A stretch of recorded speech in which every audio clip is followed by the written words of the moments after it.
How to turn off auto translation in TikTok. That's what I will show you in this video. But before we begin, make sure to subscribe to the channel and ring the bell to get notified whenever a new video is posted. With that said, let's get started. So the process is very easy and simple. Just follow these steps. Go ahead and open up TikTok. And once you do that, click on the profile picture at the bottom right. And from this page right here, click on the three lines at the top right corner. Then click on settings and privacy.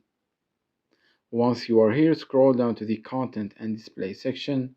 And from there, click on language. You will get to this page right here where you will see the second section. It says translation, and the second option from that section, it says always show translation, which is the auto translation feature. Click on the toggle next to it to turn it off, and by doing that you will be disabling the auto translation option on TikTok. It's that easy and simple. So that was it for this video. That's how you can stop and disable the auto translation on TikTok. If you have any questions, please leave them in the comments down below. With that said, see you in the next video.